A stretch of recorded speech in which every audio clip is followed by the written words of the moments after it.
is Shaheen. Welcome back to Learn Something More YouTube channel. Today we will discuss Andhra Pradesh State 8th class Mathematics chapter number 2 Linear Equations in One Variable Exercise 2.1 7th problem. Solve cheyalima. Okay, see. Given equation. Given equation. 2x/3 equal to 18. ఇక్కడ observe చేయండి, X అనేది variable కదమ్మా, ఎక్స్కి 2/3 అనేది multiply చేస్తుంది. Okay, అర్థమవుతుందా? ఎక్స్కి 2/3 అనేది multiply చేస్తుంది. అప్పుడు ఏం చేయాలి?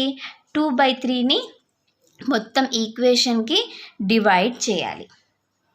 లేదు మేడం, నాకు అర్థం కాలేదు, స్టెప్ బై స్టెప్ నిదానం ఒక్కొక్కటే చెప్పండి అంటే సింపుల్. 3ని ఇక్కడ డివైడ్ చేస్తుంది కాబట్టి 3 అనేది 3 క్యాన్సల్ అయ్యేలాగా చూడాలి. 3 అనేది 2xని డివైడ్ చేస్తుంది, మల్టిప్లై చేద్దాం, అలా అన్నా చేయొచ్చు. Okay, multiply with 3 on both sides. So 2x/3 into 3 equal to 18 into 3. 3 cancel. 2x equal to 18 3s 54. ఇప్పుడు 2 అనేది xని మల్టిప్లై చేస్తుంది కదా, డివైడ్ చేద్దాం. Dividing or divide with 2 on both sides. we get 2x divide చేస్తాం 2తో, 54/2.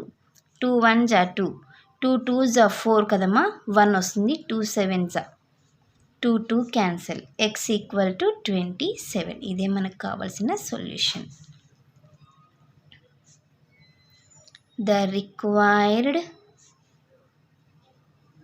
Solution is x equal to 27. నాకు doubt వచ్చింది, చెక్ చేసుకుంటా.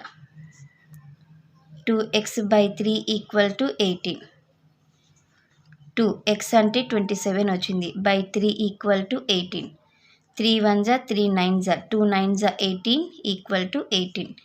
LHS ఈక్వల్ టు RHS వచ్చింది కాబట్టి నా సొల్యూషన్ కరెక్టే.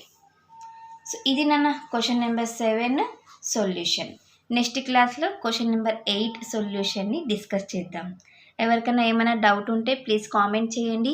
నా వీడియో కనుక మీకు నచ్చినట్లయితే ప్లీజ్ లైక్ చేసి, షేర్ చేసి, సబ్స్క్రైబ్ చేయండి. Thank you for watching my video. Take care to all of you.